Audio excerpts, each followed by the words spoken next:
तो everyone welcome back to my channel. तो दोस्तों आज मैं आपको गुप्त नवरात्र संपूर्ण पूजन विधि बताने जा रही हूँ जो कि आषाढ़ महीने में है। तो इनके बारे में मैं आपको जानकारी देने जा रही हूँ। कुछ सब्सक्राइबर्स थे हमारे जिनके विशेष कमेंट थे कि दीदी इनके बारे में भी जानकारी दें। गुप्त नवरात्र पर ऑलरेडी वीडियो अपलोड है तो आप चेक कर सकते हैं। वैसे फ़िलहाल मैं इसमें आपको जानकारी दे दूँ। होती 24 जो है वो महाविद्याएँ हैं, लेकिन गुप्त नवरात्रि में विशेष महादश विद्याओं का पूजन होता है। जैसे कि मैंने आपको कहा कि गुप्त नवरात्र हैं, इसमें माँ दुर्गा के 9 रूपों के साथ साथ 10 महाविद्या की भी पूजा करते हैं। जो लोग विशेष प्रकार की सिद्धि पाना चाहते हैं, ऋषि मुनि टाइप की सिद्धि जो लेना चाहते हैं, जो तांत्रिक टाइप की सिद्धियां ले जाते हैं, उसमें वो लोग इसमें जो है वो पूजा करते हैं। तो पूजा की विधि मैं आपको बता देती हूँ। सामान्य विधि है ये, जिससे हम घर में पूजन कर सकते हैं। तो जो पूजा कर रहे हैं वो कर सकते हैं। सर्वप्रथम आप एक दिन पहले ही अपने पूजन की सारी तैयारी कर लें। कलश स्थापना के लिए, घट स्थापना के लिए, माँ के वस्त्रों की, प्रसाद की, भोग की सारी व्यवस्थाएं कर लें। थोड़ा सा कठोर होते हैं इन नवरात्र में।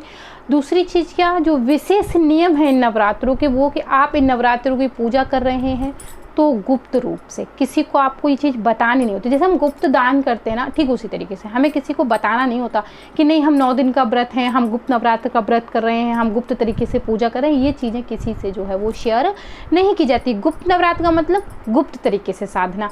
कहने का मतलब यहाँ तक होता है कि आपकी साधना को कोई देख भी ना पाए, इस तरीके से आप साधना करें। साधक को ये चीज़ें आवश्यक है।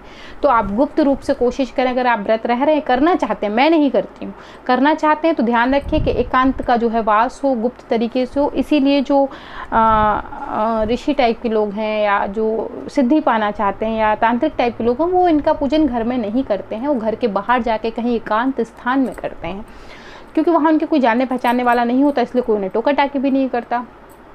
पूजा की विधि यह है कि सुबह सर्वप्रथम आप उठ के स्नान आदि करके मंदिर में आ जाएं।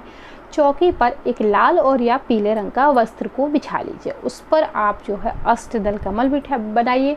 माँ की 10 महाविद्याओं में से किसी एक रूप की स्थापना करिए। माँ काली की, तंगी की, तारा देवी की, धूमावती की, जिनकी भी आप करना चाहते हैं। माँ के 10 महाविद्याओं के जो रूप हैं उसमें से किसी एक स्वरूप की आप स्थापना करिए। माँ को नए वस्त्र अर्पित कराइए, उन्हें मोली चढ़ाइए, जो कलावा बोलते हैं वो चढ़ाइए, कुमकुम चंदन श्रृंगार की सामग्री अर्पित करिए। कलश की स्थापना करिए। कलश में आप जो है कलश को मिट्टी का, सोने का, चांदी का, तांबे का, पीतल का ले सकते हैं। लोहे का और स्टील का नहीं लिया जाता। कलश को विधि विधान से सजा के, स्वास्तिक वगैरह बना के पंच पल्लव से चढ़ाएं। जल, गंगा जल, लौंग, सुपारी, इलायची, पान ये कैसे डाले जाते हैं, ये इस नवरात्रि में डालने का विशेष विधान है कि पान के पत्ते में ही एक लौंग, सुपारी, इलायची, साता और एक सिक्का मोड़ के बंद करके धीरे से डाल देते हैं। कहते हैं कि जो गुप्त दान करते हैं तो हम इस हाथ से करते हैं ना, तो इस हाथ को पता भी नहीं चलने देते। तो गुप्त तरीके से डाल के आप कलश की स्थापना करें। नारियल रखें। अखंड ज्योत जलाना चाहते हैं तो आप वो भी जला सकते हैं। माँ की आरती करें। लोग इन नवरात्रि में दुर्गा सप्तशती की वजह मार्कंडे का पुराण करते हैं, क्योंकि दुर्गा सप्तशती मार्कंडे पुराण से ही ली गई हैं। जो दुर्गा सप्तशती का पाठ हम नवरात्र में करते हैं वो मार्कंडे पुराण से ही ली गई हुई हैं। तो जो पूजा करते हैं वो मार्कंडे का पुराण करते हैं नवरात्र में। तो आप चाहें तो वो कर सकते हैं, दुर्गा सप्तशती का पाठ चाहें तो वो भी कर सकते हैं, जो भी आप करना चाहते हैं। सुबह शाम आरती करके अपने व्रत का संकल्प ले लें। संकल्प के बाद 9 दिन आप व्रत रहना चाहते हैं। इस व्रत में खाने पीने का विशेष ध्यान रखा जाता है। गुप्त तरीके से आपका खाना पीना होता है। बहुत ज़्यादा आप चीज़ों को तला भुंजा नहीं खा सकते। बहुत सात्विक तरीके से आप चीज़ों को ग्रहण करें। जो भी आप खा रहे हैं उसको ध्यान रखें कि आप क्या खा रहे हैं। जो भी चीज़ आप शुरू कर रहे हैं उसको ध्यान रखें कि हमने यहाँ से शुरू की थी तो हमें यही खाना है या कुछ और भी खाना है। तो उस तरीके से आप अपने व्रत को जो है वो शुरू कर सकते हैं। अष्टमी पूजती है तो आप अष्टमी को जो है अपने व्रत का पारण कर सकते हैं।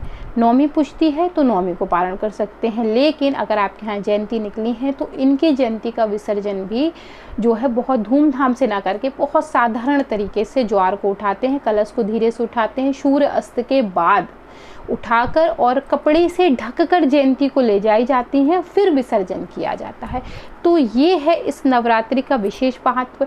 नवरात्र में दान भी गुप्त तरीके से करते हैं, इसीलिए वो लोग कन्याएं ना खिला के जो भी दान की सामग्री है गुप्त तरीके से उसे दान करते हैं। मंदिर में बच्चों को जो भी दान करना है गुप्त तरीके से, जब गुप्त दान किया, पैसे पेपर में लपेट के दे दिया आपने, मतलब किसी को दिखा, पता नहीं चला कि आपने क्या दान किया। तो उस तरीके से हर काम को थोड़ा सा गुप्त तरीके से किया जाता है। साधक को कठोर तपस्या करनी होती है, कुछ चीज़ों का त्याग करना होता है, जैसे लोहे के पलंग पर नहीं सोया जाता है, चारपाई पर नहीं सोया जाता है, चमड़े की चप्पल का त्याग किया जाता है। तो कई चीज़ों का त्याग भी करना होता है। तो जो लोग नवरात्रि का व्रत कर रहे हैं उनके लिए मैंने ये चीज़ें बता दी हैं। गृहस्थ आश्रम में छोटी सी विधि से करें, आसानी से करें, क्योंकि आपको कोई तांत्रिक सिद्धि तो लेनी नहीं है, ना ही आपको कोई विशेष जो है वो माँ से सिद्धि प्राप्त करनी है। आपको माँ से क्या चाहिए? आशीर्वाद।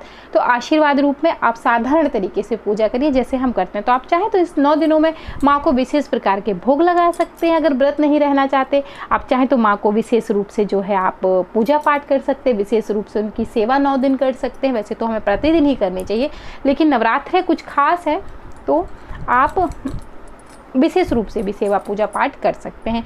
तो आशा करती हूँ कि गुप्त नवरात्र से जुड़ा ये वीडियो आपको ज़रूर पसंद आया होगा। नेक्स्ट वीडियो में मैं कोशिश करूँगी कि आपको 24 महाविद्या या 10 महाविद्याओं के नाम बता दूँ। 10 महाविद्या के वैसे मैं बता चुकी हूँ, 24 महाविद्या के नाम मैं आपको बता दूँ। तो मैं मिलती हूँ विद न्यू वीडियो, तब तक के लिए जय Shri Krishna, Radhe Radhe, bye bye friends, bye bye.